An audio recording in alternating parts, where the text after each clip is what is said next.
Oasis Audio presents The Planet of Peril by Otis Adelbert Kline. Read for you by John Mclain.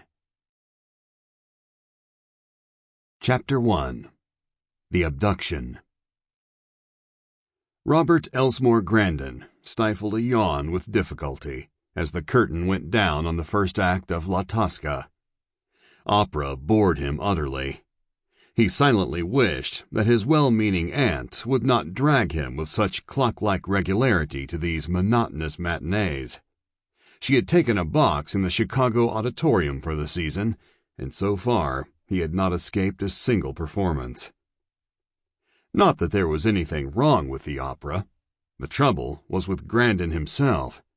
He was tired of the indolent, luxurious life he led with his doting aunt, tired of endless matinees, dinners, receptions, and balls, tired of the pretentious mansion on Sheridan Road, the numerous servants it housed, and the dawdling idle rich who frequented its spacious halls and gardens. He longed for action, adventure, romance, for the opportunity to think and act for himself, for a chance to accomplish something worthwhile. Between the acts, he leisurely made his way to the smoking room.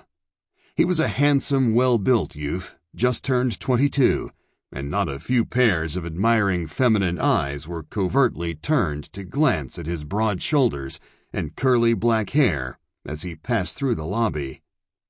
Nor was he regarded solely by feminine eyes, for a man who had apparently been awaiting his coming stepped across the lobby as he appeared, and entered the smoking room immediately behind him. Grandon was reaching for his cigarette case when a pleasant voice at his right said, "Try one of mine, won't you?" He turned and looked into the smiling eyes of a man of about his own age. Evidently the young man wanted someone to talk to.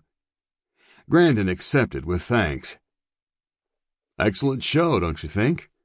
volunteered the smiling one, lighting a cigarette which he had, unnoticed by Grandon, taken from the side of the case opposite the one which he had extended a moment before. "I suppose so. Why, yes, of course." Grandon was beginning to feel unaccountably drowsy. Suddenly he slumped forward and would have fallen on his face but for the quick assistance of the friendly young man. A moment later, he lost consciousness. An attendant came running up, and a small knot of men gathered about. "What's the matter with your friend?" asked the attendant. "Fainted dead away," replied the young man. "It's his heart. Has spells like this quite often lately. Help me get him outdoors." The two of them carried Grandon outside, followed by the more curious of the bystanders. When he reached the sidewalk, the young man signaled the driver of a powerful limousine which was parked on the other side of the street. It immediately swung across and drew up to the curb. "Let's put him in the car," said the young man. "I'll take him for a little spin on Michigan Boulevard. The fresh air will revive him." They lifted him into the tonneau. The young man handed a crisp bill to the attendant, and the limousine disappeared around the corner. Chapter 2. A Strange Journey. When Grandon regained consciousness, he was lying on a cot in a dimly lighted room.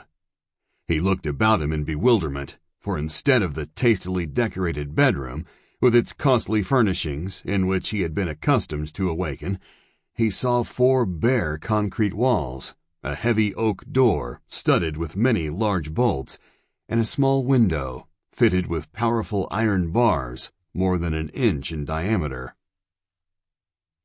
He arose and tottered unsteadily toward the door.